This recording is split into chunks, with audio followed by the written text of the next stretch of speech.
Holly, Ms. Short. Hi, guys. Hello, hello, Jennifer. Thank you for being here. Patricia. Gretchen, it's great seeing you. If you can please mute yourself in the meantime, just as the other prior meetings, we're gonna have a group discussion at the end, but we're gonna start with a presentation. So if you can please mute yourself in the meantime.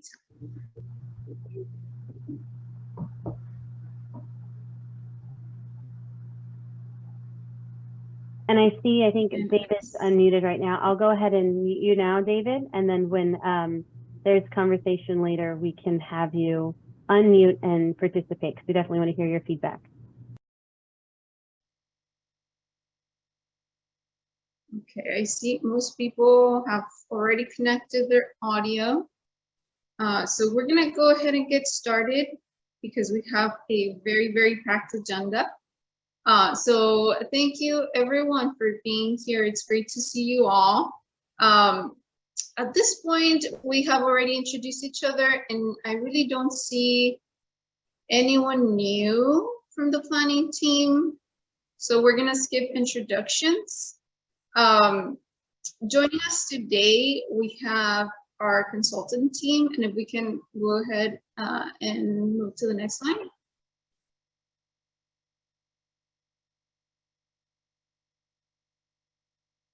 Perfect. So joining us today, we have a part of our consultant team from MIG. We have Andy Rutz, Kristen Ramirez, Ellie Schaefer, and Saul Vasquez, and I believe I saw Jonathan there as well. We also have Carissa Cox from Mosaic, which will be guiding us through the language section of this meeting, and we have Gretchen Brooks, which is in charge of our outreach strategy. Next. So we're gonna touch on a lot of items during this meeting, so just bear with us. First, we're gonna do a recap of the vision and goals that we reviewed with you on our planning team number 2, just to have those concepts fresh in our minds as we touch on how we want to guide growth on this area. Then we're gonna have a presentation from the San Antonio River Authority, which conducted a very comprehensive watershed assessment on the Rolling Oaks area. And that includes information on flooding, water quality, trash, impervious cover assessment, just to name a few. Then we're gonna review the draft focus areas that we discussed as a team, followed by Christian, which will be sharing the Rolling Oaks housing and job projection. To finalize with Carissa, that's gonna walk us again through the concept of land use categories, and we're gonna do a group activity around that. So as you see, it's gonna be a lot of information, so let's just get started now. Next. Anna, I'd like to ask permission to record. Yeah, absolutely. Yes. Also know that we provide the recordings and put them on our website, so you can always download them there afterwards. But you are welcome to record right now if you wish to. Okay. So next slide, please. Okay, so based on your feedback and that of the community, we identified a vision for this planned area. Remember that a vision is an aspirational statement of what is it that you would like for your community to be like in the future. So some of the major themes that we discussed as a group include quiet, safe, and family-friendly neighborhoods. You also mentioned the idea of wanting mixed-use areas with a variety of transportation options. There was a lot of comments about diversity of shopping, entertainment, housing, and employment. And there was quite a few comments as well about wanting for this area to have more recreation and connected green spaces. Next.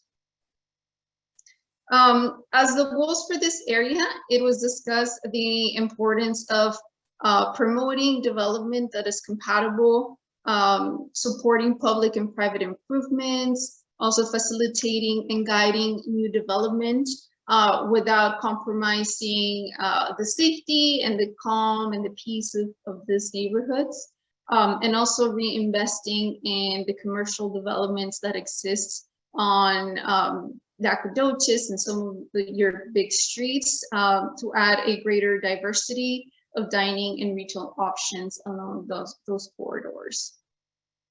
Next. We also talked about expanding transit services, about the need to improve existing connections within this area, like connections to other streets, connections to recreational spaces, also providing more amenities, and the last one, to encourage responsible watershed management, which is great that it has been identified as a priority, because we are about to explore this in much greater detail with Karen Bishop, who is here with us and is also part of our planning team. She's from the San Antonio River Authority. And before I pass it on to Karen, I just want to everyone to be mindful that, you know, this information is extremely important. It was a comprehensive assessment that was conducted because of the proximity and importance of the creeks on this area. So it is the only area in the sub-area plan from this phase 3, that has been selected to receive this level of information from Sarah.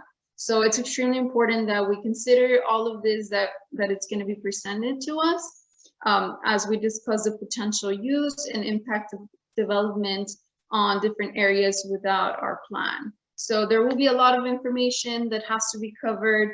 We're gonna run through it quickly, or Karen is gonna run through it quickly, but she has been very kind to offer to stay through the end to answer questions if there's any.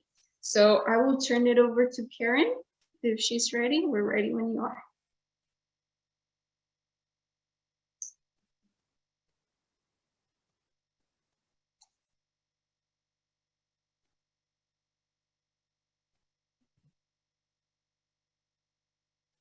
And Karen, you're currently muted right now. All right, so are We you see your seeing the presentation. slides now? Okay. Yes, it's on the screen. Thank you all for having me, Anna, especially. As Anna mentioned, I'm going to be going over quite a bit of information. It tends to be technical.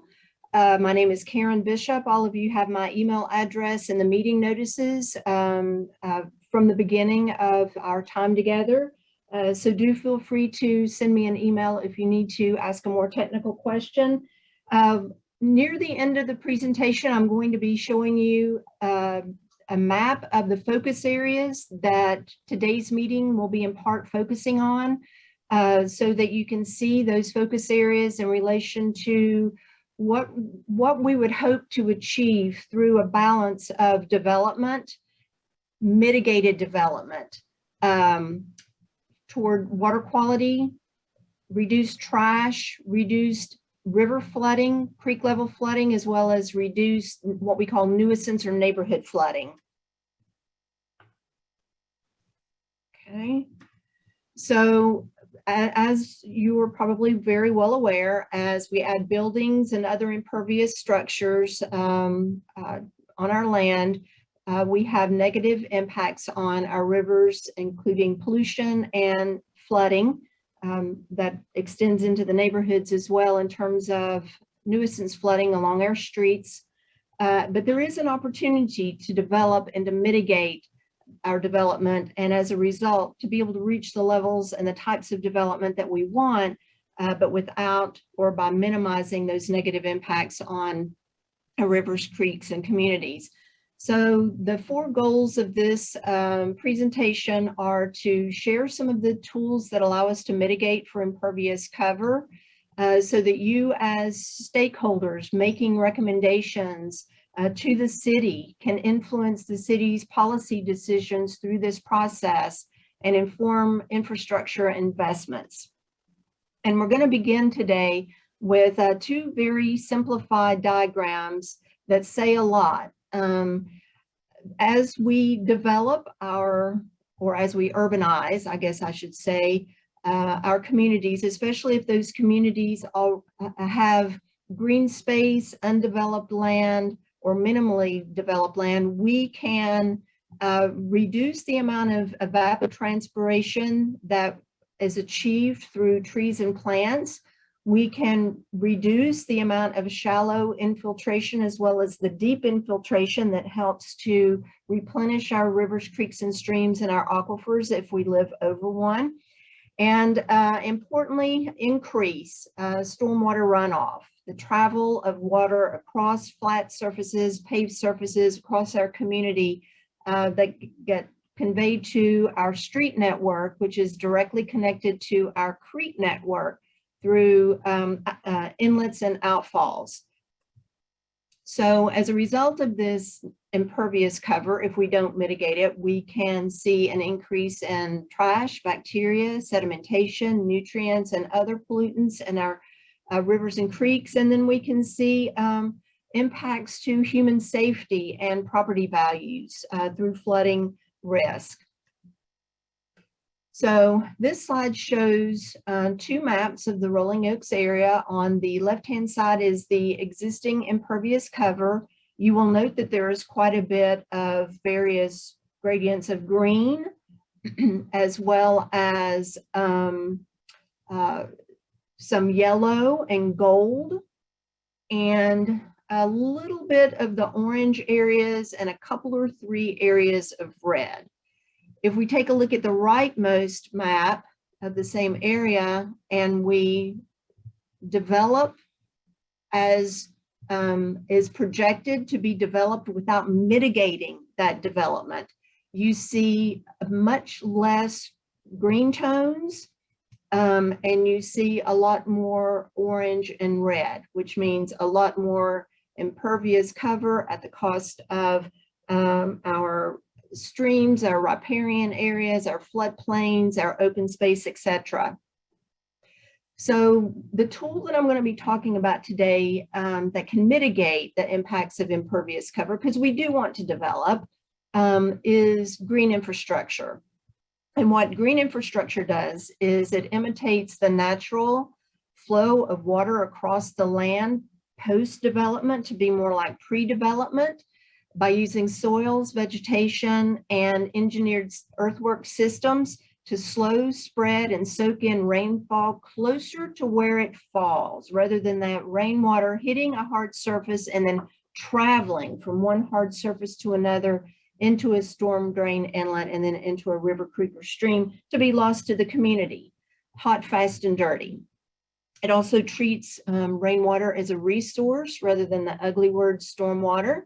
And it can be a great complement to traditional gray infrastructure, in particular when it is designed early, it's made part of the drivers of a community's development. There can be cost savings as well. So just a real quick snapshot of the kinds of pollutants that the earlier slide talked about and the amount of mitigation that is required to address those pollutants. Here at the surface level, pathogens such as bacteria, oils, and grease are mitigated at the surface level and through the mulch, which is a requirement of bioswale, bioretention, those engineered green systems. Then you see at 1 foot, 2 foot, and 3 foot, metals, TSS, more of your bacteria, pathogens, etc., phosphorus and nitrogen. Phosphorus and nitrogen being common components in pesticides and herbicides. It's when it rains and you see something that looks like soap bubbles running down the street or in the streams, that's very often an overabundance of phosphorus or nitrogen. And then thermal. I mean, we are hot in San Antonio. How many 100-degree days have we already had in upper 90s? That thermal load can transfer from the streets and the other hard surfaces to the stormwater runoff into the storm drain inlet and cause problems with the wildlife that's in the rivers, creeks, and streams. And it takes 4 full feet of mitigation through soils and sand and stone as part of the green infrastructure systems to address and mitigate that thermal load. So these are things to be thinking of as we move forward. And then if some of you are like, I have never heard of green infrastructure, I have no idea what she's talking about, I do want to mitigate, but golly, could she slow down just a bit and show us some of these systems? Here is a good variety of both highly urbanized as well as green infrastructure in more natural areas. So bioretention, which is like a rain garden. That's a fancy word for rain garden. It would have those layers that we showed in the last slide that allows the water to seep through, be cooled down, slowed down, cleaned up before it's released into the city's street network of pipes in that top left picture. Then we have green roofs, which work somewhat the same way, mainly slowing down the water, however, with a green roof and allowing it to cool down a little bit. Planter boxes, stream buffers, a bioswale in a fairly dense urbanized area just west of, or just east rather, of downtown San Antonio.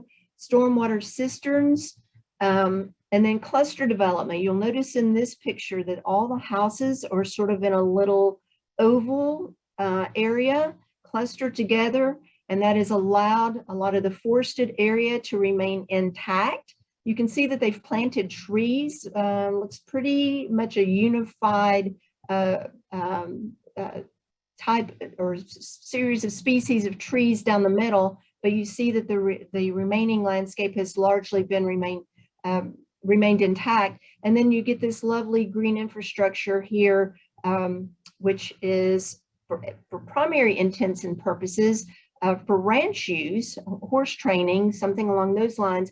But the land could also have stormwater steered to it so that there you could, where it's already disturbed, allows the stormwater to be slowed down, cooled down, and cleaned up. And then green space preservation, where you develop only the amount of the site that is absolutely necessary to either have your residence or to perform your functions, and the rest of the 12-acre site is left untouched. So those are all examples of green infrastructure, slowing the stormwater down, treating it closer to where it falls, allowing it to cool down and clean up.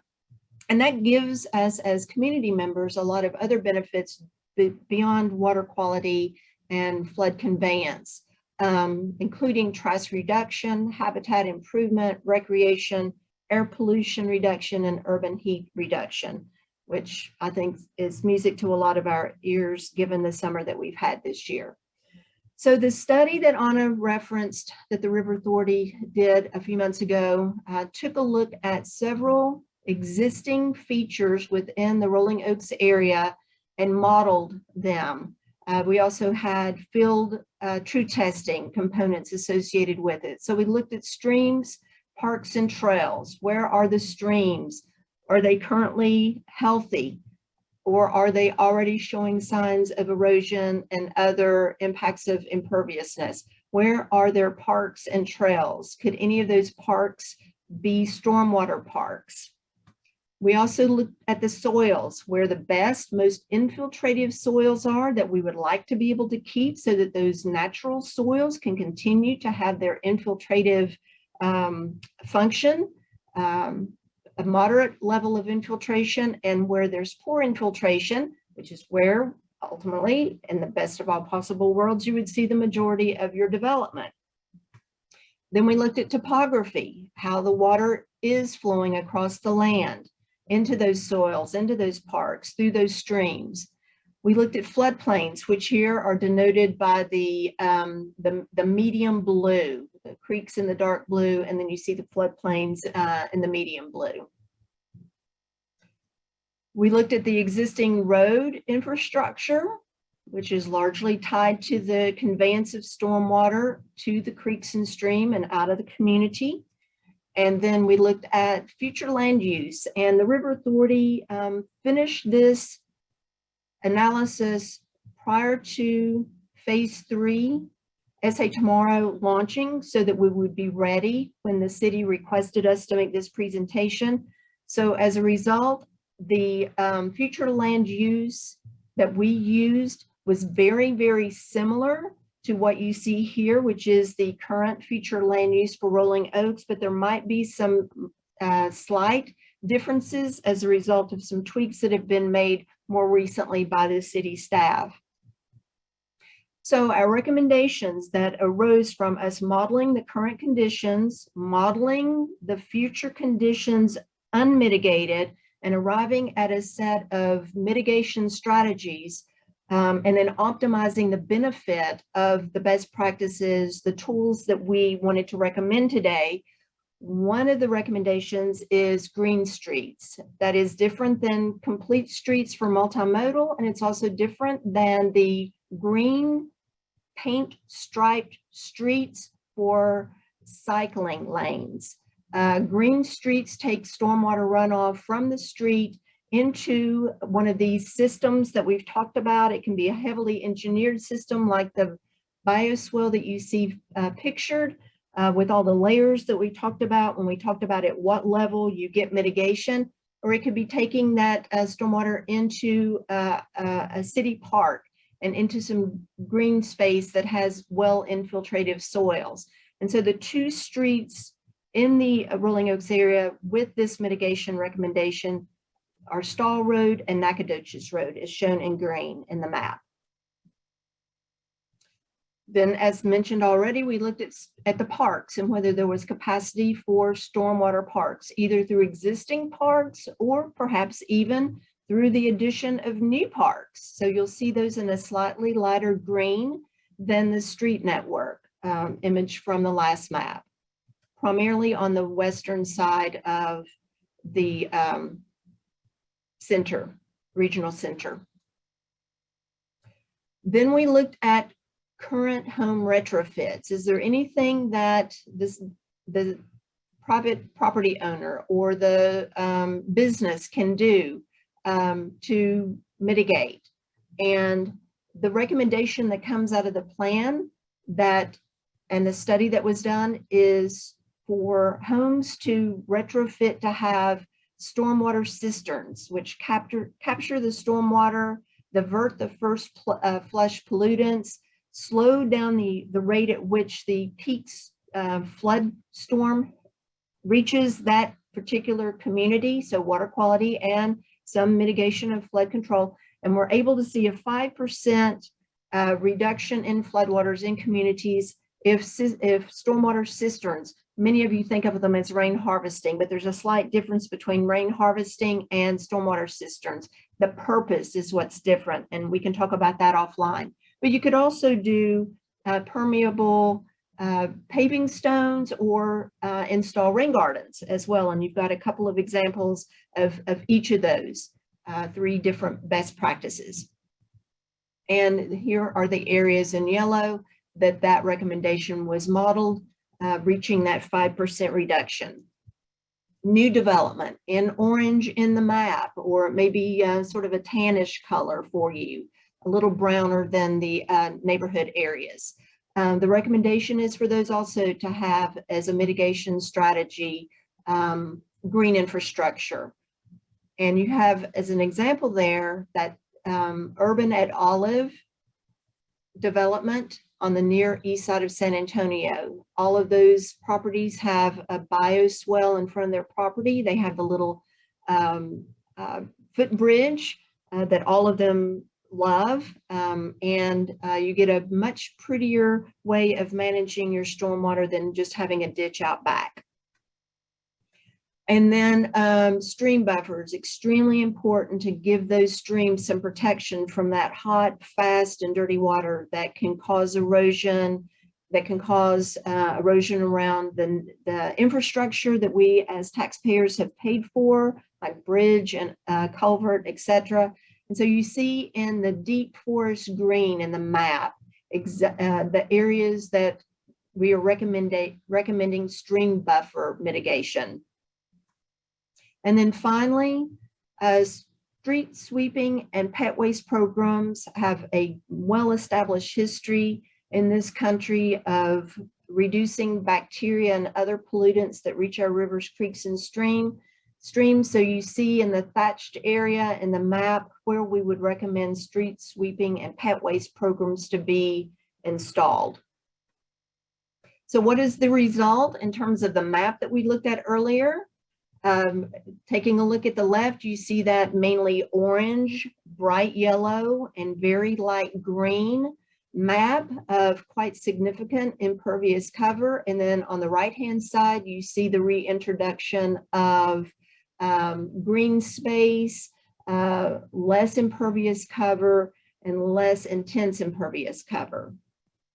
And that's what we would be striving for, is to have the development, but achieve the mitigation, achieve the positive benefits. So here are the three maps together, just for one last image for you to think of: the existing, the future under current code without mitigation, and the future. And you'll clearly see that even with these mitigation strategies, we do not reach the current impervious cover levels. There is still far more green in that top left map than in the bottom right. So in terms of quantifying the results for the 2-year rain event, which is what green infrastructure is designed to address, first off, because those are the majority storms that we get in San Antonio. The 2-year rain event is the most common, and it is also the level at which you get the mitigation of first flush pollutants. It takes care of that thermal pollution. It takes care of the nasty that is washed off the city when a shower comes our way. It's like the bath water. When you first step into the bath water or the shower and the water hits you, the initial few seconds is when the majority of whatever dirt or sweat you have on your body is carried away. And then the longer you stand under that water enjoying it, the less impact you're going to have. So that's why we looked at the 2-year rain event. So you see in some cases a 50 to 77% flow reduction. And then you see a little chart to the right of the legend that goes from pink to maroon, and you see the level of existing mitigation, future without mitigation, or the existing condition, future without mitigation, and future mitigated, the flow reduction. So that gives you a little bar chart. And then you'll also see in the map that same bar chart show up and show you the levels at various junctures within the regional center. Then for trash and bacteria, we also see a reduction. We see more of a reduction in trash than in bacteria for the most part through these best practices. But we do see, and again, in some cases, up to a 40% or greater reduction. We see a lot of area in the 30 to 39% and quite a bit in the 20 to 29%. So still, we're getting benefit from these strategies. All right, so the study conclusions are that if we restore and protect streams and floodplains, and we combine that with other green infrastructure such as green streets, stormwater parks, home retrofits, new construction, mitigation, stream buffers, street sweeping, and pet waste programs, then we can reduce water quality pollution and reduce flooding both at the stream level and in the neighborhood level.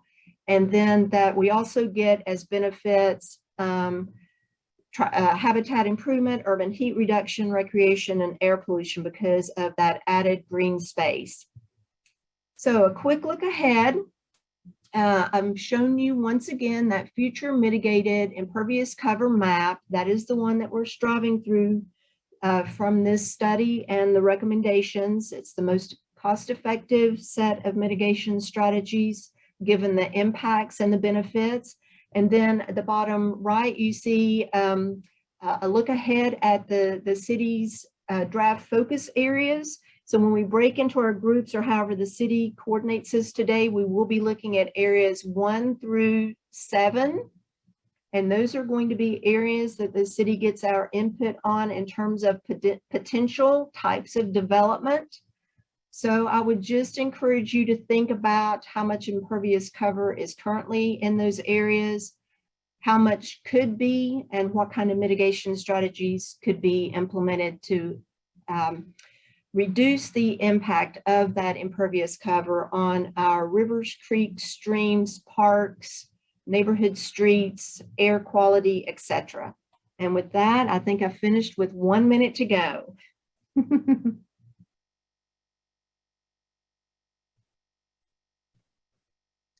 Thank you, Karen, for all that information that you shared with the group. We are going to provide this on our project website. You're going to be able to go back into our website to look at all this information. If you have any questions, you have Karen's contact information. She is going to stay till the end, so you can get some of those answers. But with that in mind, let's just keep all of those great recommendations, the green streets, the stormwater parks, the stream buffers. Let's keep that in mind as we look at the smaller geographies called the focus areas. So basically, what you all identified last meeting as areas for redevelopment that could benefit from investments or improvements, we put them on the map. We have a total of 7 areas. If we can go to the next slide. We have a total of 7 areas, but before we start looking into each smaller geography, I just want to reiterate that this is a preliminary look at this map. As a group, we identify these areas, but decisions have not been made. So we're gonna continue exploring each one of these areas and refining this map. There might be opportunities to highlight other areas or to eliminate some of these 7 that we have picked at the beginning, but this is gonna continue to be refined throughout the planning process. Next. Okay, so this is our first focus area. It is on West Green Mountain. It is located just north of Loop 1604 along the Green Mountain Road. We chose it as a focus area for being a very large tract, and it is currently vacant and undeveloped, so it has a lot of potential. Next. Our second focus area is the Rolling Oaks Mall, which I'm sure you all know. It's located at the major intersection of 1604 and Nacogdoches Road. You all know this is currently used as commercial, but has a large underutilized parking area, and it is also a very large tract that can be easily accessed from other areas of the park, of the plan, and it's also adjacent to other undeveloped parcels. So there's, again, a lot of potential on this side. Next. Okay, our third focus area is located along Nacogdoches and Evans Road. It is located on the eastern edge of the plan, and it borders the city of Selma. This is also a very large tract within the study area. It could definitely be a catalyst for development. It is adjacent to residential and commercial uses, and it has connections to some of the creeks, so it is very prime land. Next. Then we have the Raintree Area, which is located between the Raintree Path Street and Nacogdoches to the north, and it also has Loop 1604 to the east. It is developed at the intersection of 1604, but it also has large undeveloped land that could be accessed from either Nacogdoches Road, Loop 1604, or within the residential streets along Raintree Path. That's the name of the street. Next. So for the focus area number 5, we have the Nacogdoches corridor, which, as you know, is a major east-west connector for this area. It has some underutilized parcels, and it has also been identified by the community as an area that needs quite some reinvestment, particularly the commercial strips. I got a lot of comments about getting some kind of public or private incentives to redevelop and reinvest along this corridor. Next. Okay, our sixth focus area is located on Stall Road. It will be the Stall Road corridor. So this particular corridor has been described as unsafe by the community, and I've heard a lot of comments about the benefits that the community would get from investing in some streetscape and some sidewalk improvements. This has already been looked at by District 10. As you know, last meeting, Samantha, which is here with us today, shared with the group District 10's plans to widen and realign the connection of Stall and Green Mountain Road. So it's definitely a street that has been on everyone's radar for the need for improvements. And also it has a very big underutilized parcel along this road that connects to the Comanche Lookout. So there could be a potential to create something great for the residential community where it's located. Next. Okay, so this is our last focus area that we've identified. It's located just south of Loop 1604, and it is kind of like sandwiched between residential uses on the Vista neighborhood and the industrial uses. It is like around the area where the Restoration Church of San Antonio is. It is a very large tract and is very easily accessed from the loop and the residential areas around there. So that concludes the overview of the draft focus areas. I will now turn it over to Kristen. That's going to share some of the Rolling Oaks housing and job projections, and then we can discuss the focus areas and get your input towards the end of the section. And thank you, Anna. Great overview of focus areas, and thanks for an awesome presentation, Karen. And so at this time, since we have a lot of great discussion coming up on land use activity and an overview of our, in general, what land use is, and some land use designations that you already received and that card deck, we're going to go ahead and send out these slides via email after the meeting and kind of get us prepped for the upcoming meeting. So we'll go ahead and skip to our next section on land use.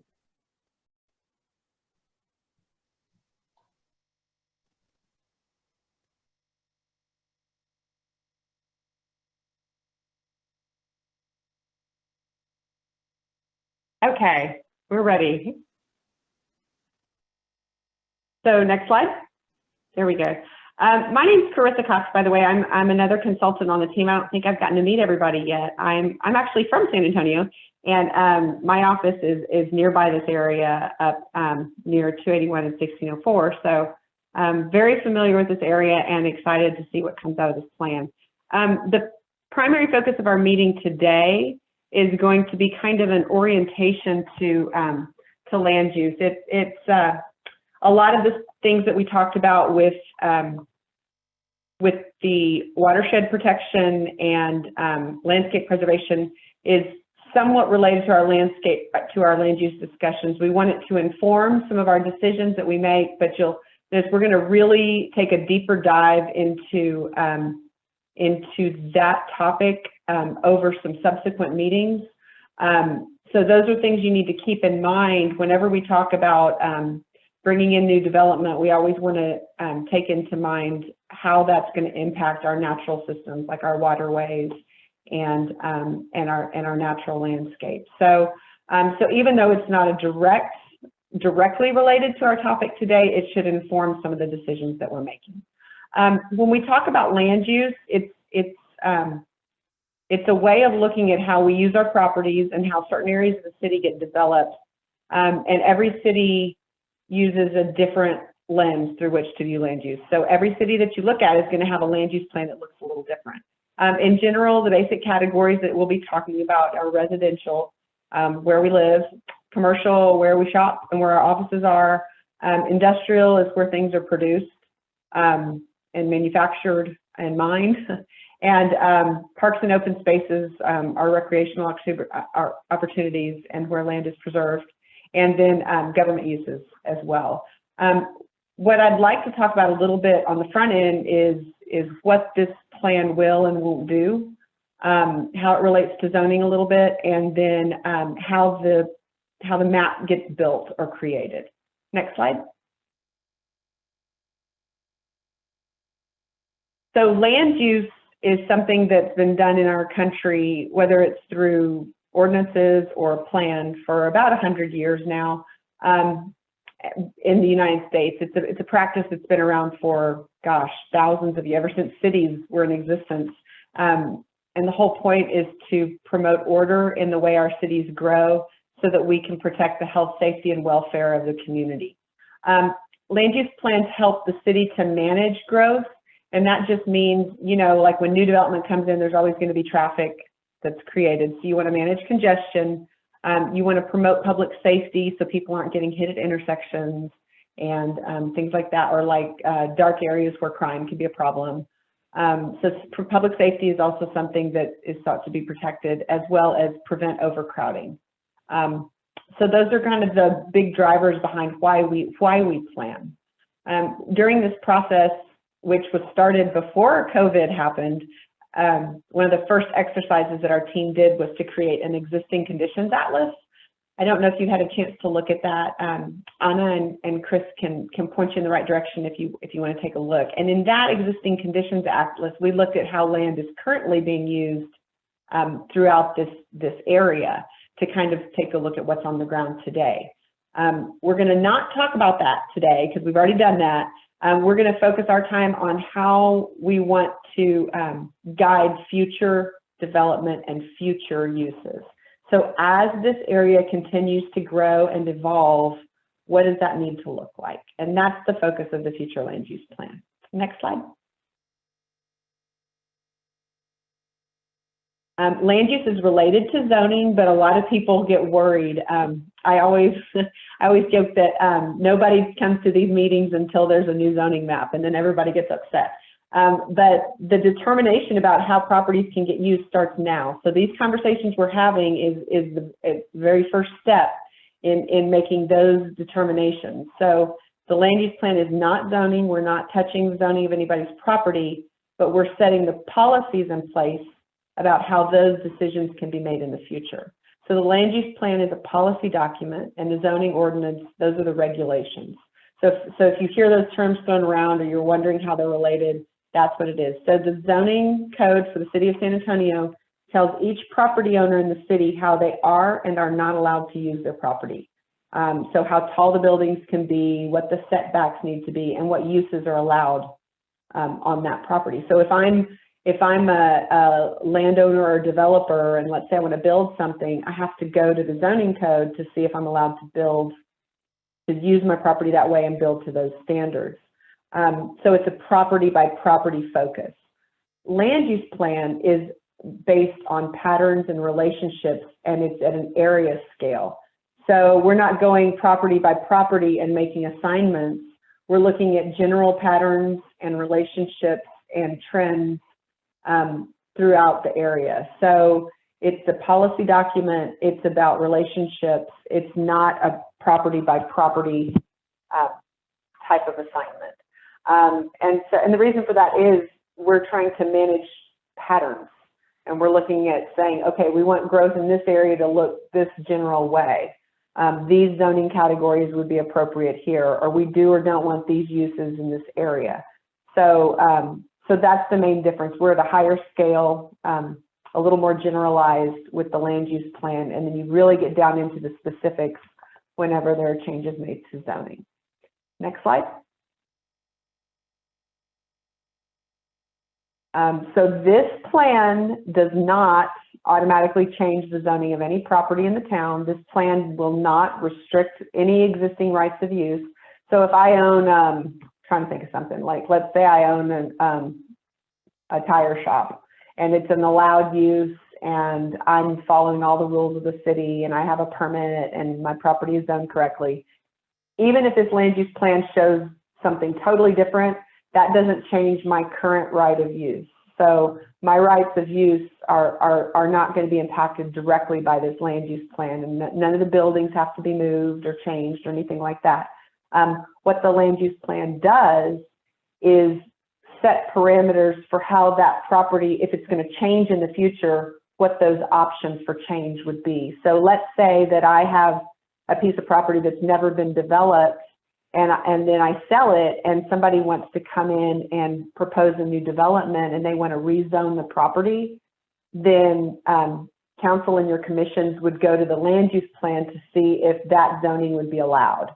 So the land use plan is a guide for decision makers at the city about what should, shouldn't, can, can't be allowed when a property gets rezoned or when a development comes forward for permits. So it really does serve as a guide, a policy guide for the city. And part of it, and because of that, one of the big goals of this project is to ensure that the projected growth for this area is going to be able to be absorbed in an orderly way. So I think you guys briefly talked in the past about the housing projections and employment projections. Well, we want to make sure that the land use plan accommodates that. So if you're projecting, let's say, 10,000 new dwelling units in the next 10 years, you need to make sure that the residential assignments on that land use map can accommodate that. So part of our job as your consultants is to do that kind of math check and make sure that the land use plan we end up with can accommodate the projected growth and do it in a way that doesn't take away from or detract from the current character of your area. We don't want the identity of this area to change, but we do want to make sure that that growth can be absorbed. That makes sense. And then part of our conversations that we have with you is to determine, okay, so if we need to allow this type of use over here, you know, in this area, where should it go? So that's one of the things we're going to be talking about today. If we have time, hopefully we will. Next slide. This I mentioned earlier, so the map in the middle is not for your area. This is for an area around Brooks, south of downtown. This plan was adopted a few years ago, but just to give you an example of what a land use plan would look like at a final level, it will cover the whole area. But if you notice, like I mentioned, it's in general patterns. It's not just like a polka dotted map where every single property is a different color. There's general patterns of transition and complementary uses that go next to each other, and corridors and centers get treated differently. So that's one of the differences between the land use plan and the zoning map, is that approach. And then these are the groups that typically use the map. It'd be council, of course, and then your planning commission, your zoning commission. TAC would even reference it, the technical advisory committee on occasion. And then city staff uses it if they need to make any permitting approvals or anything like that. And then other partner agencies. You heard from Sarah earlier. VIA is another partner of the city that works with the city and relies on this map to some extent. And then the land use plan is also a good communications tool with the development community to show if they have a project they're looking to do, it's a candidate project, where's the suitable location for that? And if the use they're looking to exercise in an area, whether or not it would be likely to be approved during the zoning process. So it's a real good cost and effort saving tool to share with your development community, so they don't invest a lot in something that doesn't have a chance at getting approved. That's a valuable part of this. Next slide. San Antonio made a comprehensive amendment to their land use categories in 2018. So the categories that we use, you know, every map has a legend. So, you know, if you look at a map with all those colors, that map is going to mean nothing to you if you don't understand the legend. So the graphics at the bottom here kind of show the legend, if you will, for the colors on the map are in the very middle. And then the map is on the left. So you'll have a map that looks kind of like this. And then for each of those categories, there's going to be a description of what you can and can't do.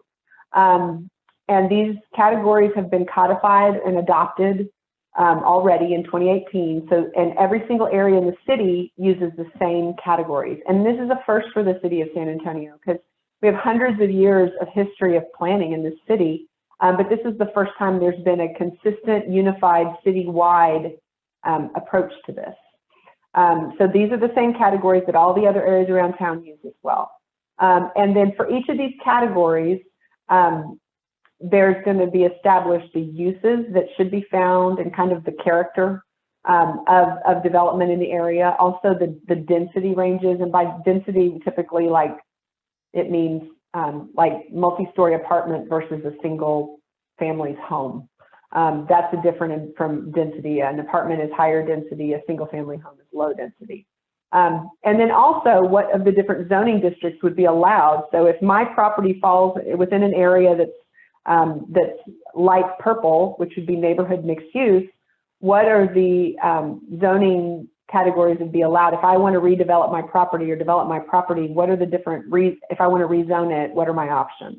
And that's included as well. Okay, next slide.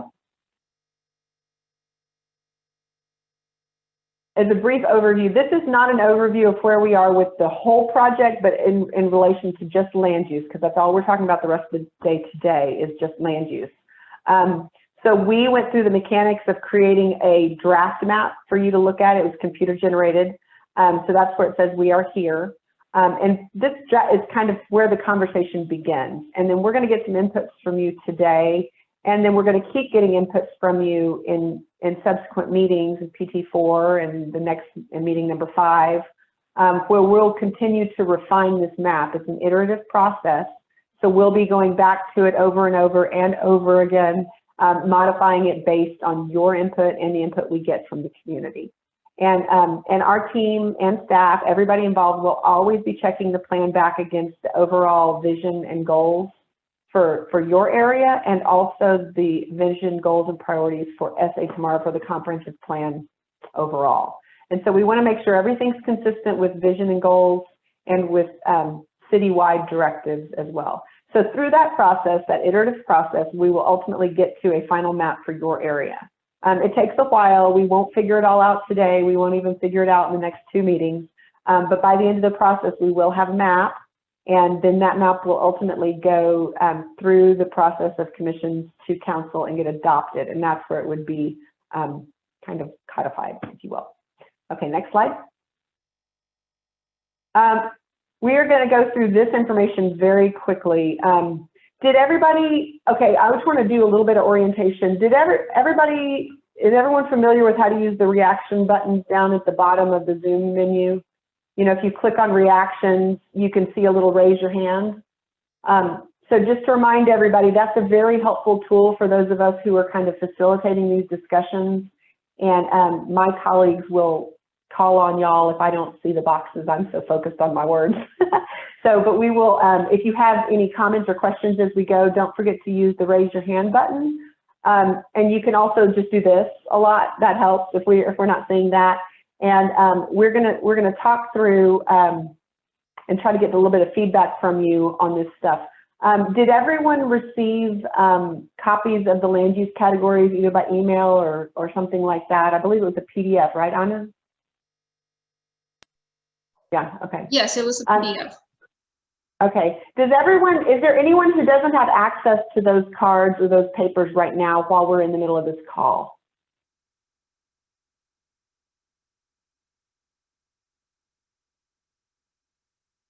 Everyone's got it? Okay. I would encourage you, while I'm talking, of course I want you to listen to me because this is important information, but don't feel bad if you're looking at those cards while we're going through this information, because our main objective on this call is for you to be familiar with those categories and really clearly understand what they all mean, because it's going to be difficult for you to give us feedback on how the map plays out if you're not super familiar with those categories. We even use those as references ourselves because there's so many of them. So this is going to be kind of a back and forth between those categories you have either on paper or on your screen, and then my presentation.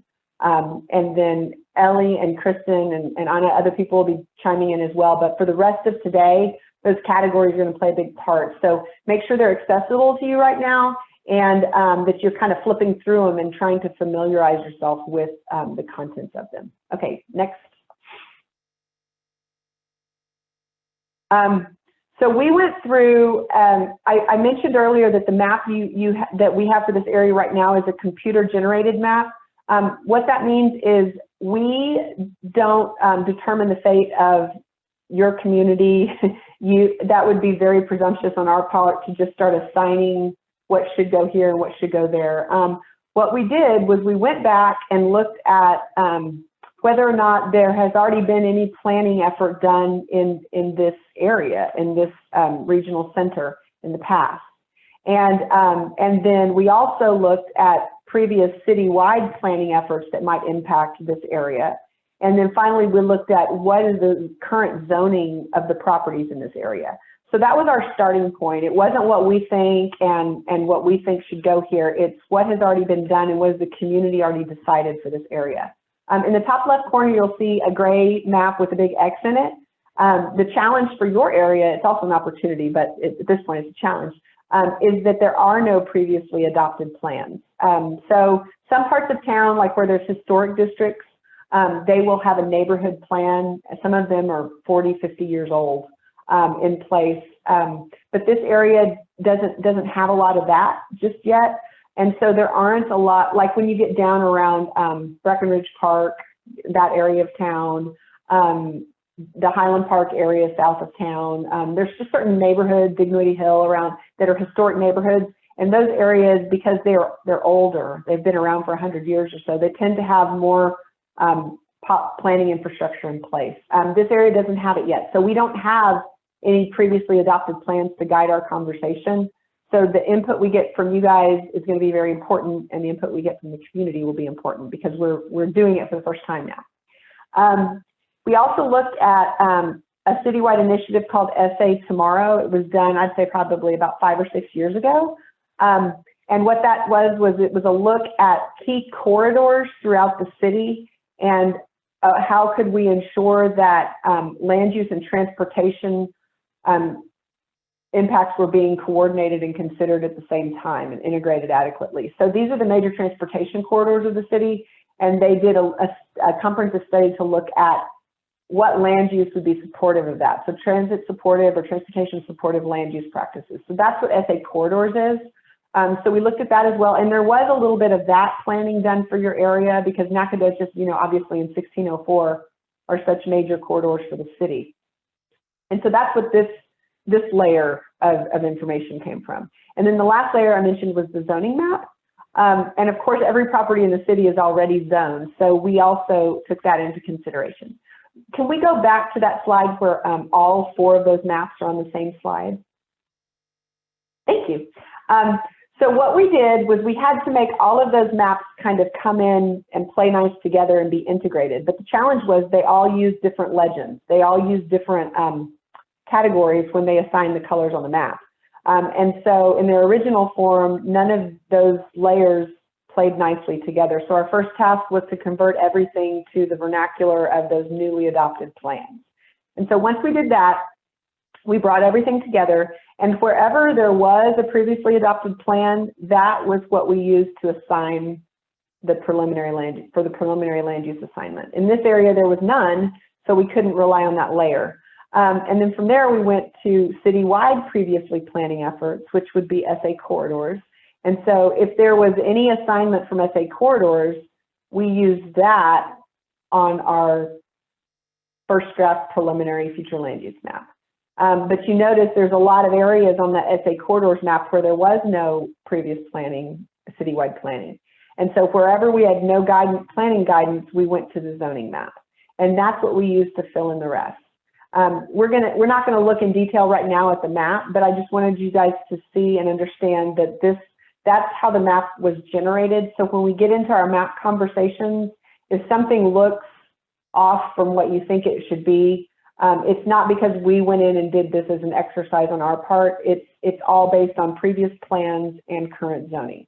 Now, that doesn't mean it needs to stay that way. In our opinion, it does not need to stay that way. There are changes that need to be made, but we need your input and the community-wide input before we can go in and start making any changes, because they need to reflect your priorities and the goals and the vision for this area. Okay, let's skip all of these, and I think we're ready to start talking land use categories.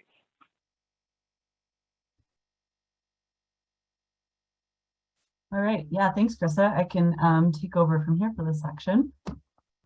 All right, so land use categories themselves. So we're going to go through what all those colors on the map are and kind of explain that color coding and what sort of our menu of land uses are in San Antonio. So just initially up front, there's 18 different land uses. You'll see we're representing those as individual crayons, just sort of as a visual cue in our activity today. So as Carissa mentioned, those were adopted in 2018 by City Council. They're really intended to push forward on the citywide comprehensive goals of sustainable development patterns. So knowing we have to accommodate a certain amount of growth over the next 20 years in San Antonio, figuring out how can we do that in a sustainable pattern, a way that minimizes sprawl, minimizes environmental impacts like Karen was sharing earlier with watershed impacts, that sort of thing. So that's really our goal, is how to accommodate growth, use these land uses as a tool to guide that in a sustainable way. So the 18 land uses, they fit into sort of 5 larger buckets or crayon boxes, if you will. So I'll just speak to these real briefly, and then we can flip through them in a little more detail. So you may have the PDF that Anna sent out or a printed copy of the crayons. So if you want to follow along as I go through these, feel free. So our first crayon box is residential. So this is all of our shades of yellow or orange crayons, land uses. So that's where people live. There's 5 different densities of land use within the residential box. Then we have commercial. So we've got 3 different densities here. This is primarily where people shop and work. Mixed use. So this is a type of place that integrates live, work, and playing, shopping, different activities all into one area. So sometimes this is a vertical building that has a few uses in one. Sometimes it's a bunch of different uses all mixed in next to each other. With this one, we've got 5 categories, again, based on density, but also reflecting different development patterns for employment or office-focused uses. Our 4th box is industrial. So this has our 2 pink colors and then a green for agricultural. So industrial is generally where things are manufactured, produced, stored, as well as agriculture and the kind of industry that happens in that environment. Lastly, we have civic. So there's 2 crayons in this box, which is city, state, federal government uses, and then parks and open space. So diving in a little bit more, our first 3 uses are residential. So we'll start at the least dense and go up from there. So our really light yellow crayon here is called residential estate. This is a large single family detached homes, usually on large estate-sized lots. So primarily residential with lots of space in between the homes. Then moving over to our medium yellow color here, low density residential. So this will be your more standard suburban residential environment, medium-sized lots, still primarily single-family detached homes, but you also see a little bit more density happening here than in residential estate. Third, we've got urban low-density residential. So this is a sort of a peach color. So this is where we still have some detached homes, but they're typically on smaller lots, closer together. We also start to get some more duplexes, triplexes, fourplexes in this type of land use as well. Then our 2 higher density or medium and high density residential uses. So starting with medium, this is the lighter orange on this slide. Here we start to get into more apartments, but still sort of in that medium range. We also may still have fourplexes, duplexes, triplexes as well. And then our highest density residential land use from our menu is called high density residential. So here's where you'll get into more apartments, condos, maybe some more living facilities or other multifamily developments that are really medium or high density. So moving on to our next box, this will be our purple crayon box. So neighborhood mixed use. So this is again 3 densities of mixed use development. So like I mentioned earlier, it's where you might live and work and play or shop kind of all in the same area. So this is what we would consider a pretty sustainable development pattern because it reduces vehicle trips and has some amount of density as well. So neighborhood mixed use, this is really intended to be walkable from the surrounding neighborhood, and it has all of those different types of uses within, and it's a lower density. Then urban mixed use, that's going to be the middle ground mixed use. So still the same mix of uses, but maybe larger buildings and slightly taller buildings with larger footprints. And then lastly, regional mixed use. So this is one you'll see appropriate in a lot of our regional activity centers across San Antonio. So for example, something like the Pearl, La Cantera, or universities or colleges might fit into this category. So really our highest density, highest activity mixed use centers. Still within that mixed use Crayon Box, we've got two that are a little bit more employment or office focused. So first, employment flex mixed use, which is this light greenish teal color. Here it's more of it's an urban kind of development pattern with live and work uses kind of all mixed into one, smaller footprint industrial and office uses. Then we've got business innovation mixed use. So this is a lot of sort of campus style development. So maybe it's larger tech institutions or research, different types of offices in a more like large cohesive setting, big individual building footprints. So moving on to commercial. So these three are similar in the scale of intensity as our mixed use purple crayons. The difference is that they're primarily focused on those commercial uses and have less of a mix of maybe office and residential in the same place. So again, neighborhood commercial, this might be a little block or two of shops and whatnot that really just serve the adjacent neighborhood.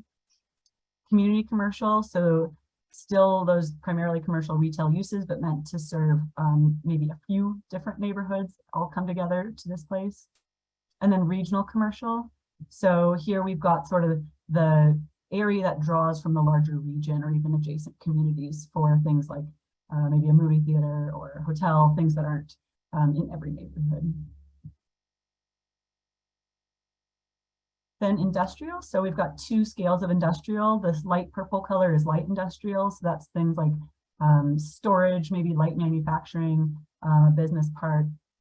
Sometimes there'll be a little bit of retail here to sell goods straight from a warehouse type of situation. And then heavy industrial, so this is really like industry, processing, fabricating, heavier uses, so more of manufacturing slant on that one. Then our last three, so city, state, federal government is this sort of blue, periwinkle blue color. So these are typically publicly owned by federal, state, or city agencies. So things like military bases, for example, we see a lot of those in San Antonio, of course. Parks and can I just, Ellie, I'm so sorry. One thing, just keep in mind is we're flying through these really quickly until you learn all the vocabulary, because these are all just different terms. The color codes really help you to show the intensity of the use. So the darker the color, the stronger the intensity of the use, and the lighter the color, the lower the intensity of use. So when we start throwing these names around, if you know we're talking about commercial, the lightest color of red is going to be low intensity and the darkest red. That way, as you're familiarizing yourself with these, just use the colors to kind of guide you through all of these categories. Yeah, great point. Thanks, Carissa. So yeah, the last two, parks and open space. So this is, of course, public parks and open space, but it also might be larger greenways, areas that are really hilly or have other topographic constraints, and even sometimes private land uses that are allowing recreation on them. Lastly, agricultural. So this one's a bit self-explanatory as well. Of course, anything crop agricultural, ranching, agribusiness all falls into our agricultural land use. So with that, I'm going to switch over to our mural activity for our first question. Let's see here. So we know that you are not, you've not had a chance to review the map yet, and that's okay. We're just asking, based on your understanding of these categories, if you have the cards in front of you or just based off the review that I just made, we just want you to take your best guess within this area, within Rolling Oaks. What land use do you live, work, or spend the most of your time in? So we know some of you are residents of the area, some of you are working in the area, or maybe you just are visiting a lot. So what we're going to ask you to do is, if you are able to turn your camera on and you have your cards printed and you want to hold up which crayon represents the land use that you spend most of your time in, we'll gather your feedback that way. You can also put it in the Zoom chat. or if you want to speak up and unmute and say what your land use, we can gather it that way as well. Look at my videos of you. I see Karen has one, but it's a little bit blurry. I can't see what it is. Is that a It medium? looks like it might be regional mix, regional commercial.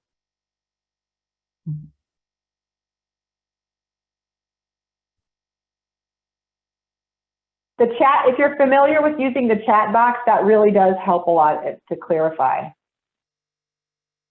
Community commercial. Karen Okay. said community commercial, and then we have Jennifer with low density residential. And Dylan pointed out the heavy industrial. Great. The short pointed to the low density residential.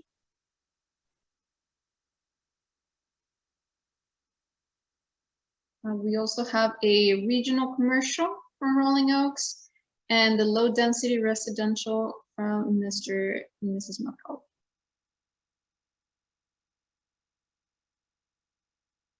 And if anyone has any questions about the categories, we can also take a moment to clarify right now as well.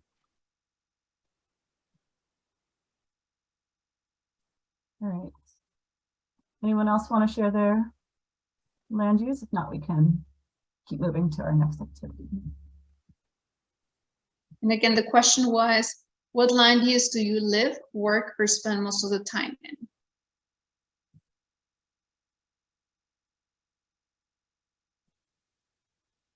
I don't see anything else in the chat. Okay. Great. Well, with that, I'm going to hand it over to Carissa to lead us through our next activity.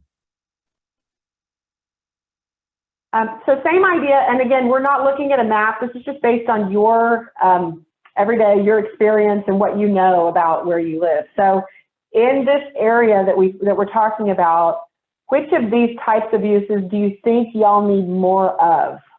So what's kind of missing right now that you think would be helpful to have? And if you don't know which of these categories it falls in, just tell us what, like if it's a coffee shop, and we know what that is, you know. So, but what is it in your area that you feel like y'all need more of to make this area, to fulfill the vision for this area?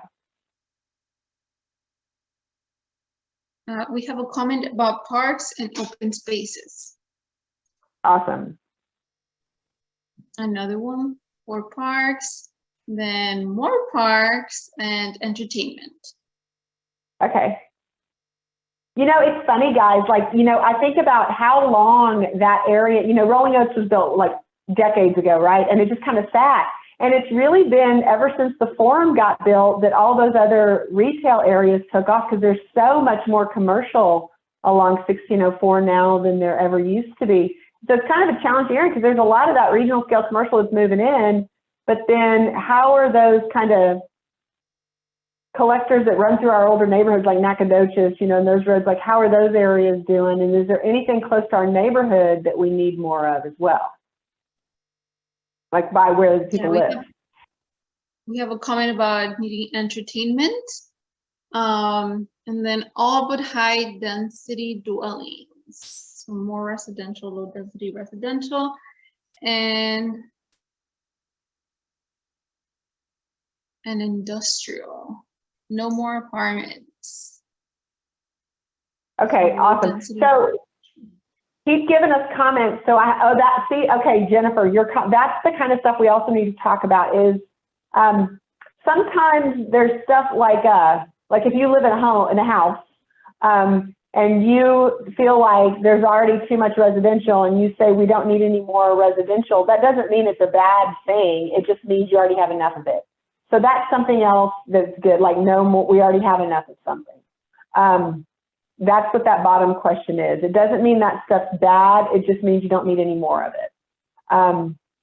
So like, for example, industrial uses are not bad, but if you have like 80% of your area is industrial, then you're good. You probably don't need any more.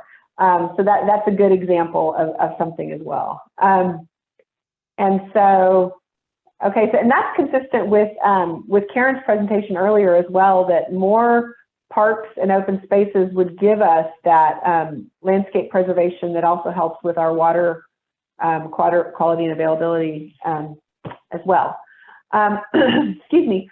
What about different, do most people live in neighborhoods with single family homes, or like what's y'all's opinion on that? Do you need different types of dwelling options in the area, or do you think the mix as it is now is good? What are your thoughts on where people live?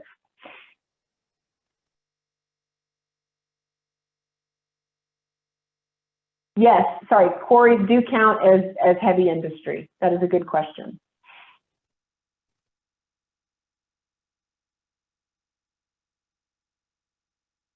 Any thoughts on residential? We have a I'm gonna- preferred single housing but planned. Okay, yeah, like planned developments.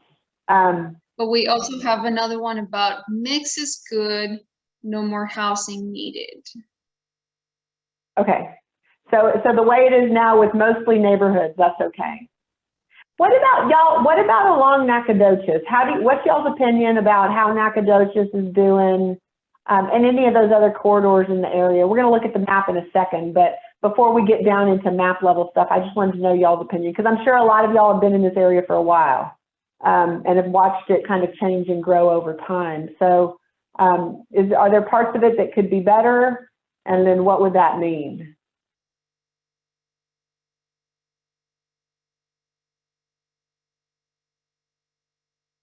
Oh, love that. Okay.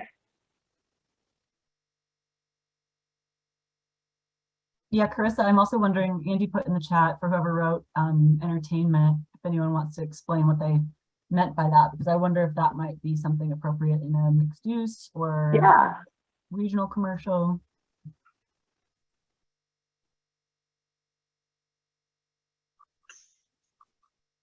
Yeah, but what does entertainment look for you?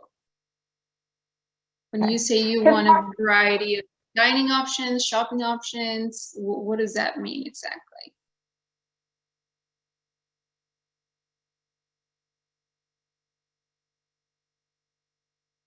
Are y'all more concerned about the neighborhood collector roads like Nacogdoches, or about what happens along 1604, or what happens outside of 1604? Which of those areas need, okay, a theater? You know what I mean? Like, is it the areas around your neighborhoods that need to really be looked at closely? Okay, outside 1604. Okay.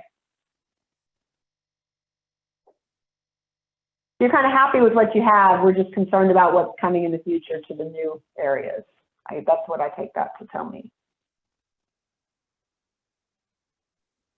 I'd also ask if I could. No, go ahead, please. Go ahead, Catherine. I was just going to ask on there were a couple comments on, you know, single family housing is preferable, especially like a planned variety.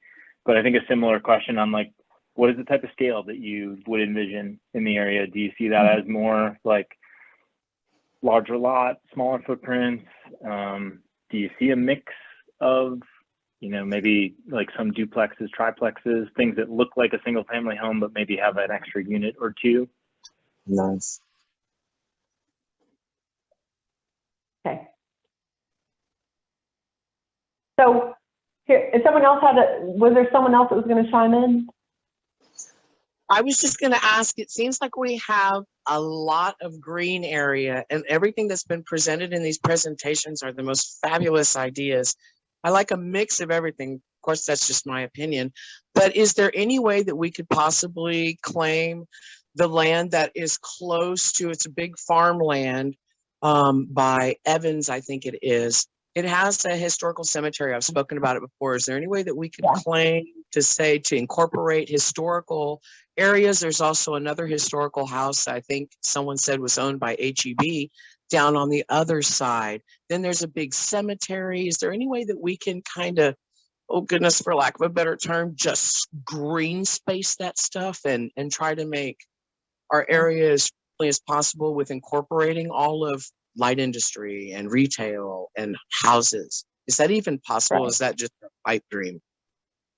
So there's lots of different ways that can happen. It's challenging. The sad thing is the state is just like whittling away at local control over development management. They just, every session, they take more and more away from cities on their rights to be able to manage this stuff. So it's become a little bit of a challenge. So call your representatives and let them know they need to stop on that we're pro-local control. But so they've really restricted a lot of things that cities can and can't control. But historic designations are always a good tool. So the ways that you can designate historic properties are either through historic districts or historic properties themselves, like historic buildings. So you may have, like you talked about, like an isolated farmhouse that's, you know, 400 years old and that's historically contributing and significant. It's not a district, but that's a property that can get designated. So that is an option. It's a separate track at the city. The owner has to want to do that. You can't just go in and do that to someone's property. So that's kind of where the challenge lies with historic designations. Something that Karen kind of got at earlier is that even if you can't, like you can't go in and tell a property owner that they're not allowed to develop their property, you know, because if they're given the entitlement through their zoning, they have a right to those uses. But what you can do is set development standards so that, let's say that they have a property that's zoned commercial, well, fine, you can go ahead and develop that way, but you need a buffer of, you know, you need to increase setbacks by 60% and you need, you know, 50% impervious cover for this area. And so you do it almost through site design. So the whole property doesn't get preserved, but you're creating more green space on that property. And Karen was sharing with us some of the tools that can be used to do that. A lot of them are through, the city has a low impact development standards that their guidelines right now, they're not super strongly enforced anywhere, but there's incentives for following those. So that's another way that you can do it. The third way that I always recommend to cities that she got out of her presentation as well is through cluster development. You can do that through your subdivision regulations, through conservation subdivisions, or you can do it through your zoning regulations through creating flexible zoning tools to allow for cluster development. And that's super technical, a little bit in the weeds, but just to let you know, you can do stuff like that. It's just kind of complicated. One of the things that our plan will do, the future land use plan consists of a map. It also consists of recommendations for how, like the flavor of development, if you will, like what you want to see everything looking like.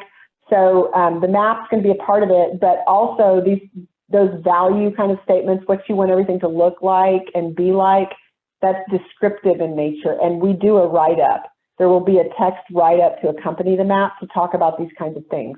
So, so when you tell us what you do and don't want stuff to look like, we find a way of making a recommendation to kind of get us to that point, whether it's like consider requiring lids for these areas around these stream basins or whatever. So, so make sure you're saying that stuff in these meetings, and we'll try to make the text write-up reflect some of those things. Even if we can't designate it on the map, it can get picked up in the text.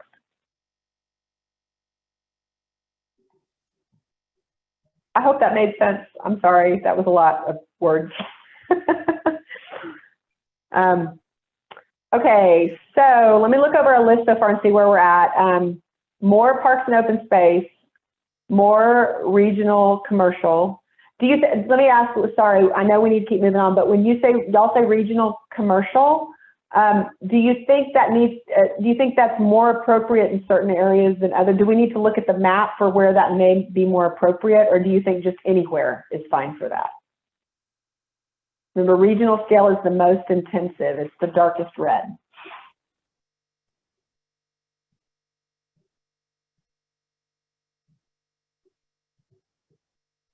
Okay, we'll put a pin in that and come back to it with our next activity, I think. Select areas, we get a comment. Okay, I love the idea of neighborhood mixed use. There's some of these categories. I think the city did a wonderful job defining these land use categories, that some of these are a little more innovative than others.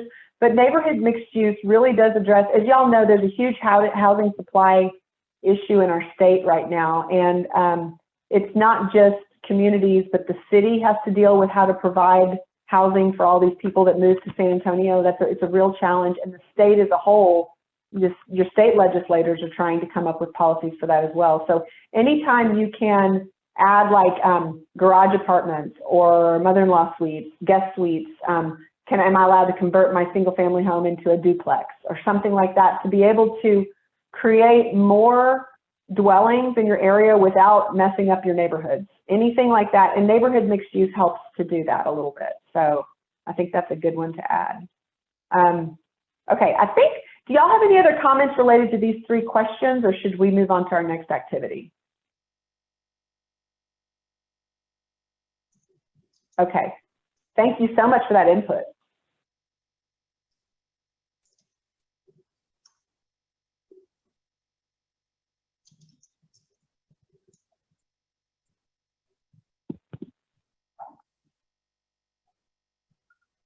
Krista, did you want to go ahead and walk through the land use map? Sorry, I was thinking this was you, Ellie, my bad. Also, I did want to point out it's 3:30, so we have 30 minutes left. We're not trying to rush through this stuff with you guys. We just have a lot to cover, as I said. We'll take a quick look at the map on the left and then go from there. So the map on the left is this, it's our preliminary future land use map. This is the one that was computer generated. So it's based on previous plans and on the zoning map. And just to help you get a little bit oriented, 1604, you know, is the curves, kind of the upside down L curve in there. It has the big 1604 on it, so you can see there's a lot of railroad tracks in here. So part of the reason y'all see so much industrial out here is because of proximity to the highway. It's a 1604, but also because of access to the rail, because of rail access. And then what someone brought up in here, the quarry. Quarries are just a part of our landscape in San Antonio and in the Hill Country. Y'all know, I mean, I never, until I was a planner, I never realized how much everywhere you look in San Antonio, in your view, you're going to see a quarry somewhere almost. So they're just a reality that we build around here. But they last a long time. Quarries have their leases in place usually from 80 to 100 years. So they're a very long range part of our community. Ultimately, once they finish out, they get redeveloped, you know, like we have the quarry market, the zoo even at one point was a quarry. So we do integrate them later, but they're incompatible with a lot of other uses. And so between the quarry and the railroad tracks and the topography, all the drainage ways and the steep slopes and the highway, those are the types of things that kind of cause this pattern to happen. And this shouldn't be super surprising to anybody that most of the 1604 frontage is either industrial or commercial. And I think that's appropriate because you are also so close to 35, and 35 is probably the biggest NAFTA corridor in our country. It's amazing how much I-35 carries. Well, it's not even NAFTA anymore, is it? What is it now? The USMCA, I should say. But it's a major tri-national freight corridor. And so that is also a contributing factor. And so in response to that, you just see a lot of industry in this area. And like I said, industry isn't bad because it creates jobs and it's good for our economy, but we want to make sure we have transitions to kind of buffer and step back from that industry into our neighborhoods, because we do want safe neighborhoods and neighborhoods that hold their value and that are enjoyable places to live. So transitions from industrial to residential is something that we need to look at refining, I think, a little bit with this map. And earlier I mentioned how the colors, you know, step down. You know, your highest density or intensity of use is going to be the darkest colors, and then the lightest colors are the lowest. So as you're looking at this map, you should see some of those transitions. We don't, if we can help it, it's not ever going to be able to be perfect, but if we can help it, we don't ever want like a regional commercial or regional or heavy industrial right up next to a single family neighborhood. That's not the best transition. So if you notice, north of Nacogdoches is, I believe, Fox Creek neighborhood up in there. And so that's the most established, I would say, part of this area as far as neighborhoods go, is right along Stahl. Anna, is Roosevelt in this area or outside? I'm sorry, Madison. Blah, blah, blah. Is Madison in this area or outside of it? It's outside. Outside? Okay, so all these neighborhoods feed into there. And then south of Nacogdoches, obviously, we have another very stable neighborhood pocket. But there are constraints to how things grow because of the tracks.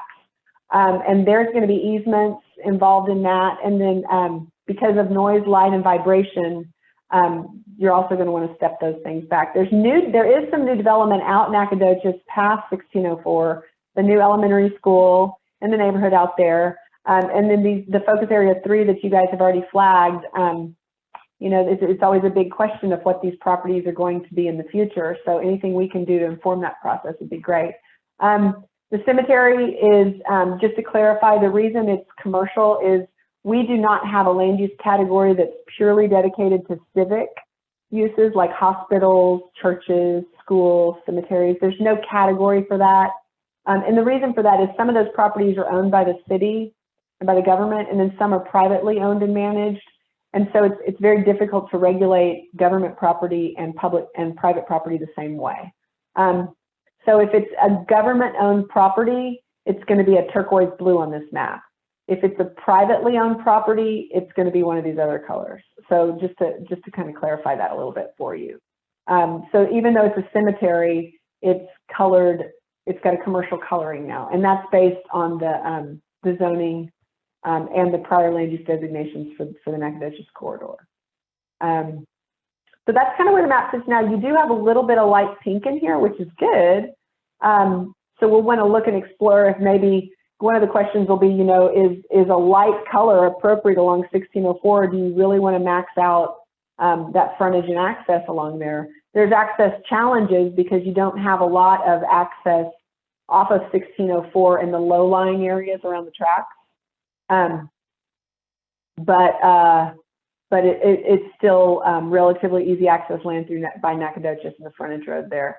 And then up as you get closer to Green Mountain, I believe, I can't tell that mauve. Ellie, is that mauve color, is that industrial, is that a purple or is that a pink? Where the 7 is? Yeah. Yeah, that's Yeah. light industrial. I'm sorry, what is it? Light industrial.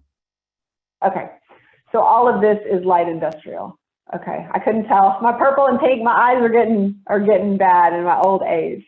So so this would all be industrial through here. So then the question would be, are we happy with those transitions? And do the railroad tracks separate those uses enough?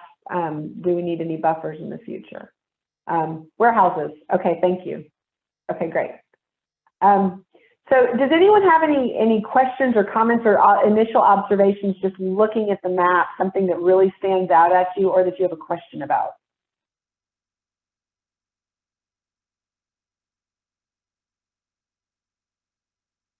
I don't see any hands and comments, so everyone's good. Okay, great. Ellie, we're doing a tweaking after this, right? What? Sorry, what's your question? We're looking at now anything on the map that, like, we're kind of figuring out where things need to go on the map now, right? Yeah, so if you wanted to run through the priority land uses or focus by focus area, either way. Okay. Before we do that, Jennifer wrote in the chat something about area 1. She's saying, okay. I know it is quarrying, where I understood that just an ISD owned part of that and will be a school.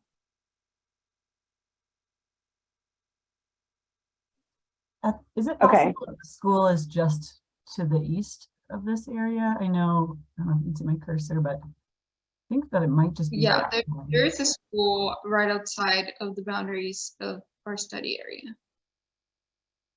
That's not the same one that you're mentioning, Jennifer?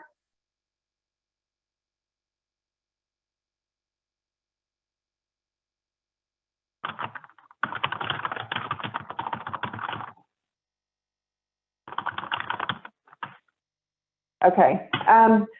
So we'll go back and check, and I know you might know that, but if it's a government-owned property, it will be colored as a government-owned property.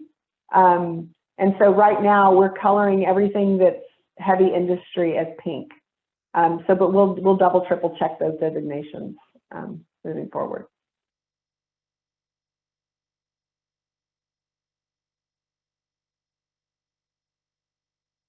Okay, all right, sounds like everybody's got it. One of the things that we want to look at is in the focus areas, in particular, in all of them, 1, 2, 3, 4, 5, 6, 7, is there any way that these areas need to change? And so our focus areas are about opportunities for change, and that can be through public investment like streetscape enhancements or improving public safety, or it could be the type of development that's needed. You know, we had a list on the mural board before. We listed a bunch of uses that we said we wanted to see more of.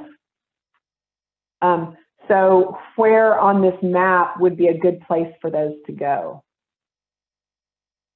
Like someone mentioned regional commercial and park open space.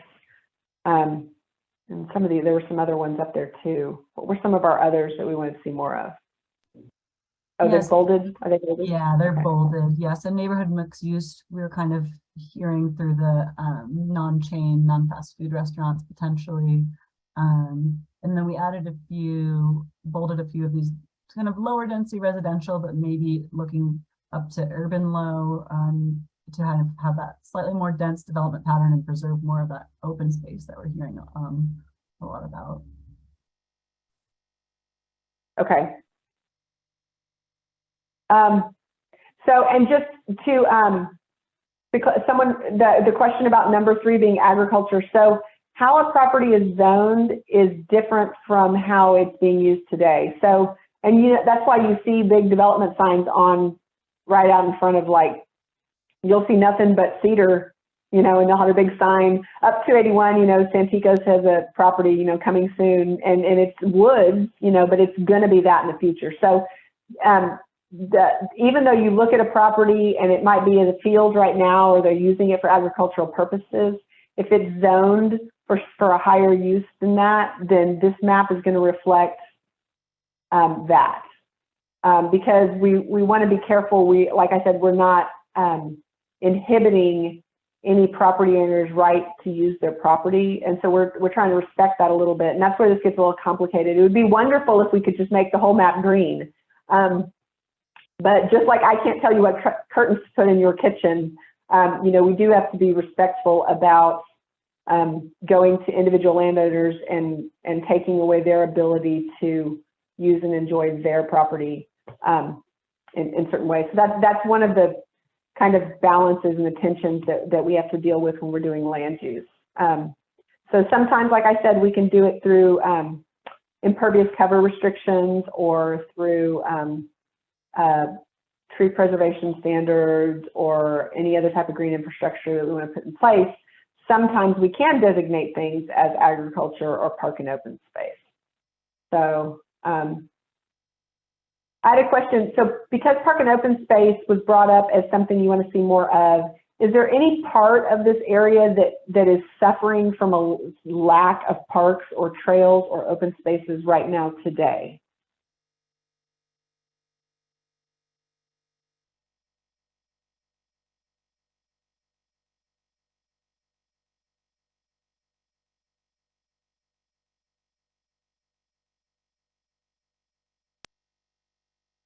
We'll zoom in on the map a little more, but you know, it seems like there's some large, at least the one large park and open space here next to this number 5, but any neighborhoods that maybe, or commercial areas where people would like to see more parks and open space. Yeah. What about trails? And do people use like bike trails and things like that out in this area very much? Is that something that you think would be of interest to everybody?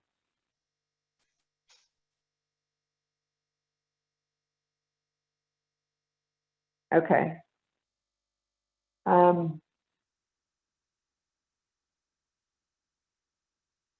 Yeah. And something to keep in mind too, as we talk about green infrastructure and tools we can use to kind of contain the footprint of future development. The city does have requirements, like if someone comes in to build a master plan community, there's a parkland dedication requirement for that new neighborhood that they have to meet. So there's always going to be land that's going to be dedicated. Okay, yeah, boy, isn't that the truth on the frontage roads. Okay, so So part of this can be captured through that, but we would want to make sure we write something in the text saying, you know, make sure that adequate parks are provided for future neighborhoods. No dedicated bike paths. Okay. That'll just help us to understand, because park and open space covers a lot of different things, because parks can be like Blossom Athletic, you know, Blossom Stadium and Field, that's park, the pool. But that's very different from you know, a green preserve kind of area or a trail. So when we say park and open space, getting specific about what we mean sometimes is helpful too. Stall road, okay. Are you all close to any parks? Do you feel like you need a park within walking distance that you know there's a track that could potentially fill in for that? Or can we use any of these 7 areas to provide for that green space? Like I said, when I first presented this, these areas was the beginning of the conversation, but if there's any additional areas that have not been put into this map that we should explore, just let us know and we can add it and have that conversation. So these are not the final ones. These are not the only ones. We can look into other areas for further details, like to explore. Is there any additional areas that you think have opportunities for development or investments that are not here?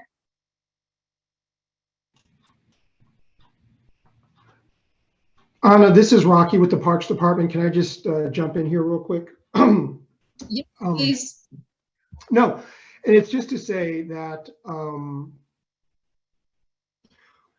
what the Parks Department is looking to do mostly, one of our primary goals in recent years, and it was born out of our Parks and Recreation System Plan that was adopted by City Council in 2019, is that we truly are trying to bring the entire community of San Antonio within a 10-minute walk of a park or open space. So when we're looking to add parcels for future park development, one of the primary criteria is that it would bring people that otherwise weren't within a 10-minute walk of a park into that 10-minute buffer zone. So we certainly, you know, would, I mean, from our perspective, I mean, we're open to any potential, you know, parcel that would be available for park development at a later date. But what we're certainly looking to try to do right now is bring those residential neighborhoods within 10 minutes of park space. Now there can be, you know, various ways to do that. Obviously, we'd be looking for willing, you know, property donators, for example. Like was mentioned earlier, there is the park dedication ordinance that requires residential development to provide parkland and amenities within their respective residential developments. I don't know how, you know, within the regional plan area right now, I don't know if there's any future residences that will be coming up. But the thing about that is, if it's a gated community, they're technically considered private parks. So they may not necessarily, right. I mean, they may be there, but they may be there to fulfill they may be suited just for that individual respective development, and they may not necessarily be considered public parks. So we certainly want, you know, the park space to be available to everyone, you know, within the community. Another option or another avenue that we try to look towards is our school park program. And that essentially in a nutshell is when we partner with existing, particularly elementary schools, to help them fund playgrounds, for example, on the school property, with the essential agreement being that those playgrounds will be accessible to the general public after school hours and on the weekends, for example. So, I mean, there have been, that's another avenue we try to do to bring more people within a 10-minute pedestrian walk or bike ride to park space. But, earlier there, Karen, on her maps, highlighted potential stormwater parks. And I'd like to learn more about that myself. But what did stand out to me is the parcels identified look to be in residential neighborhoods, just at first glance. So, these are the kind of, just options that our department and would look towards pursuing in order to bring people, more parks to the area, particularly within a 10-minute walk. Okay, thank you very much. We need to only spend maybe about 7 or 8 more minutes on this exercise. So maybe for our last couple of minutes, we can focus on focus areas number 2 and focus areas number 3. Number 2 is the Rolling Oaks Mall area. So I love, and this is happening with malls all over right now, is this idea of adaptive reuse of our shopping malls. I think I use this mall in my presentations because I speak on this issue a lot in places about the impact of speculative development on the landscape. Because you look at cities all over, especially Texas. Dallas had this a lot too, where back 50 years ago when the big malls were being built, they were always being built on these outer loops where they were seeing residential development coming. Well, when development doesn't go where you think it's going to go, you end up overbuilding. And so I love that finally that we're seeing some adaptive reuse happening on that site. So I don't know if there are any representatives or owners or anything from the mall area, or just someone who can give some information on that. But as like Incarnate Word and other people like that move into that space, is there anything else that either could go there? Do you think that would be an appropriate area to see a mixture of uses? Because it kind of is that right now. It's moving that way. And any other thoughts on that site, the mall site?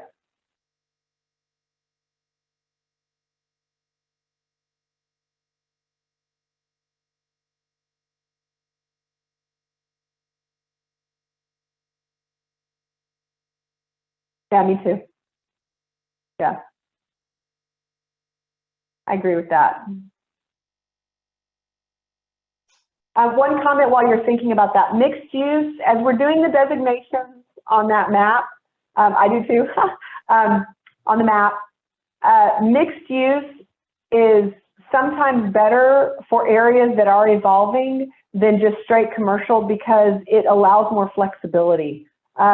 Your cards that you have, if you look at those cards, you have the urban mixed use, regional mixed use. You'll notice there's a lot more zoning categories allowed for those land use categories than if you go commercial, there's fewer zoning districts listed.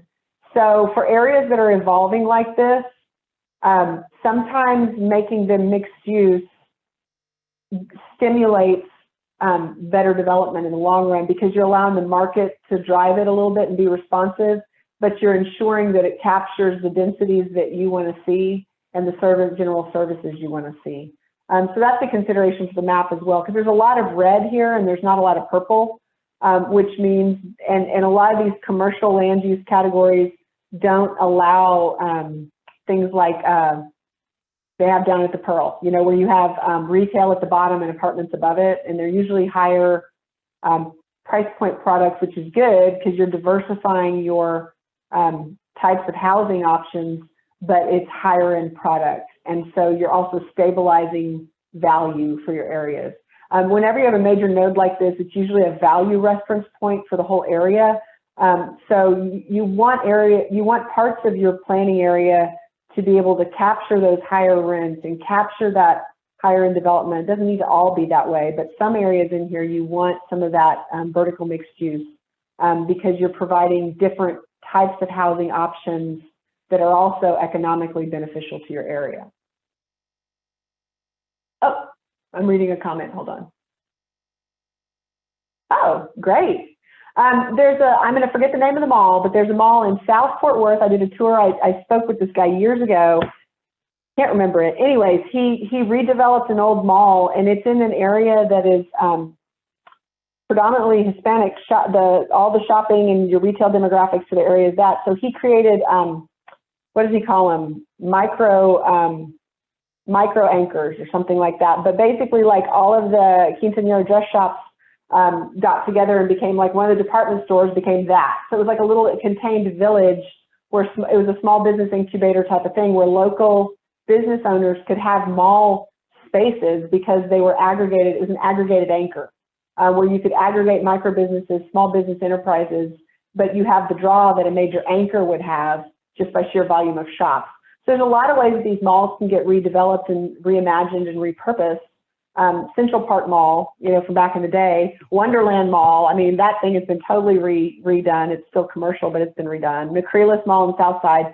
So these malls do get reinvented, redefined, repurposed over time, but it's nice to think through what should and shouldn't go there on the front end instead of just waiting to see who wants to come. Okay. Okay. Any other thoughts on the mall site?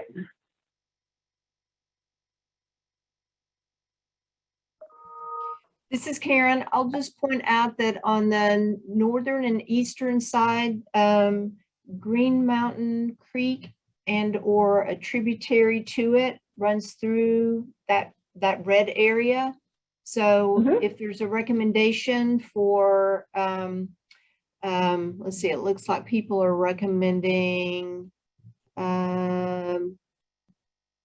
mixed use area. It would be cool if there's a stream buffer incorporated. Yeah, okay. Karen, So and we can Creekway definitely presentation. overlay the map that you provided just to guide us through some of these decisions. Okay, cool. Cool. We are running out of time, guys. So just quickly, I'm going to ask some pointed questions about folks area number 3. I know y'all had a lot of concern about that earlier, agriculture and all that. So is there, as development continues to push out Nacogdoches, can we just talk about the relative scale of that? Like, do you feel it's appropriate for that regional scale of development, which is typically taller buildings, more paving, less setback space? Do you think the intense stuff is appropriate as we move towards Evan, or should it drop off and kind of get lower in its intensity as you move further away from 1604? Okay.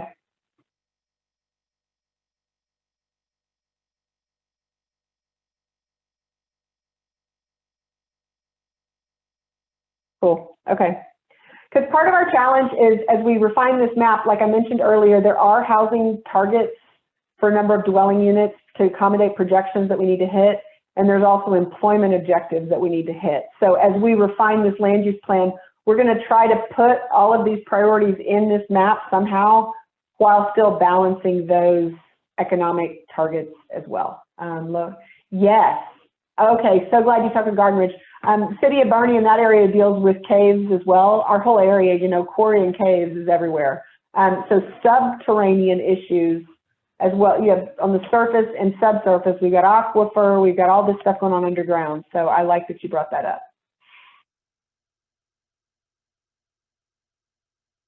Yeah, okay, got it.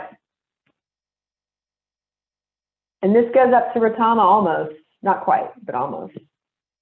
Okay. That's all those only questions I have. Ellie and Kristen, is there anything else you guys need information about? And I know we need to wrap up here quick. I'm so sorry for talking so long. I think we're all set. I'll switch back to the presentation. Also, if you think of other things within the areas that we discussed, or again, additional areas that were not included here, please shoot me an email, give me a call. We can certainly chat about it and make revisions so that we can have that discussion at the next meeting. So yeah, we're gonna wrap up because we are at time. Do you have any last comments, Christian, before I give my next steps? No, Anna, I think we are all set for you to kind of introduce what we'll be following up in the next planning team meetings with. Okay, great. We can go to the next slide. So before we leave today, I just want to share with you all a few dates. First, just a reminder that we have the Strategic Housing Implementation Plan meeting coming up. That has been scheduled for August 24th from 6 p.m. to 7:30 p.m. via Teams. I sent you all a calendar invite a couple weeks back, maybe more than a month now. So if for some reason you just can't find the email or the calendar invite, please let me know and I can resend that to you. And also be sure to check our project website regularly. I'll be uploading meeting resources, summaries, meeting recordings, any supplemental information that gets presented to you, and also meeting updates. So be on the lookout for new things coming up. They're under the resources tab, and go back to it and look at it in greater detail if you need to. And just lastly, please mark your calendars for our virtual planning team meeting number 4 that has been scheduled for September 12th from 2 to 4, again, same time as today. And during that meeting, we're going to touch on housing and economic development for the area. So be on the lookout for that link and any supplemental information as the meeting gets closer, or the meeting date gets closer. And before we close the meeting, is there any questions or comments that you have? None? Anything that is not clear, anything that you will need for us to clarify? You're all good? Okay, well, you all have my contact information. Feel free to reach out if there's anything else that comes to your mind after the meeting. And again, thank you so much for joining us. This was a great conversation. It was a great starter. And all your feedback is going to be incorporated. We're going to provide a summary and share that with the rest of the team. Thank you so much. Thank you, Anna and team.